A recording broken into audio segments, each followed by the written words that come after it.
तर गाईज आता आपण पोचलो आहोत गुलाबी शहराच्या इतिहासात. आज आम्ही टाकतोय आणखीन एक पाऊल. चला पाहूया जयपूरचं प्रसिद्ध असं अल्बर्ट म्युझियम.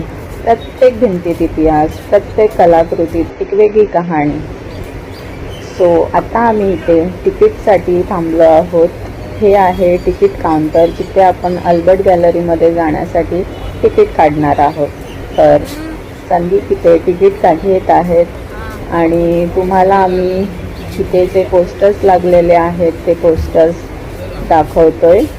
त्या पद्धतीने इथे तिकीट मिळतात, तो तुम्ही बघू शकता.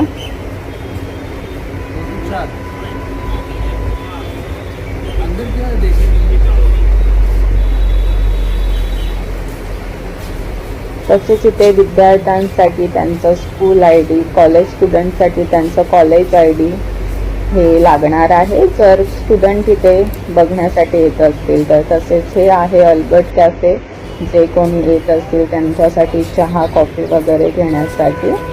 सो जयपूरचं प्रसिद्ध अल्बर्ट म्युझियम प्रत्येक भिंतीत इतिहास, प्रत्येक कलाकृतीत एक वेगळी कहाणी दाखवतं. तसंच तुम्ही माझ्या मागे बघू शकता, ही अल्बर्ट म्युझियमची इमारत आहे. किती सुंदर अशी इमारत केलेली. नमस्कार मित्रांनो, मी संदीप आणि ही आहे माझी पत्नी प्रिया. आम्ही आलेलो आहोत अल्बर्ट म्युझियम म्हणून जयपूरमध्ये, आणि तिथे आम्ही काढलेलं आहे तिकीट. एका माणसाचं तिकीट आहे तिथे 102 रुपये, तर आमच्या दोघांचं झालेलं आहे 204 रुपये. आम्ही आता आतमध्ये जाऊन बघणार आहोत की काय आहे म्युझियममध्ये आणि तुम्हालाही दाखवणार. तर चला आपण बघूया म्युझियमच्या आत. तर गाईज इथे आपल्याला तिकीट द्यावं लागतं. इथे ऑफिसर्स बसलेले असतात आणि आपण तिकीट दिल्यानंतर आता आपण आतमध्ये एंट्री केलेली आहे. आतमध्ये खूप सुंदर असं आपल्याला गार्डन बघायला मिळेल. बाहेरून ही म्युझियमची इमारत आपल्याला बघायला मिळेल.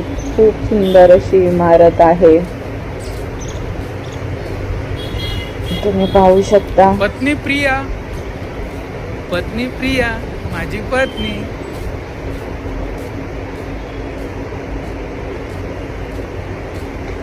जयपूरच्या शाही वारशाची झलक पाहण्यासाठी आम्ही पोचलो आहोत अल्बर्ट म्युझियममध्ये. चला आमच्यासोबत या सुंदर प्रवासाला सुरुवात करूया. इतिहास, कला आणि राजशाही वैभव यांचा अप्रतिम संगम. स्वागत आहे अल्बर्ट म्युझियमच्या सफरीत. चला मित्रांनो, आज उलगडणार आहे जयपूरच्या संस्कृतीत वारशाचं एक सुंदर पान. अल्बर्ट म्युझियममध्ये तुमचं स्वागत आहे. सो आता आम्ही अल्बर्ट म्युझियममध्ये आतमध्ये एंट्री करत आहोत.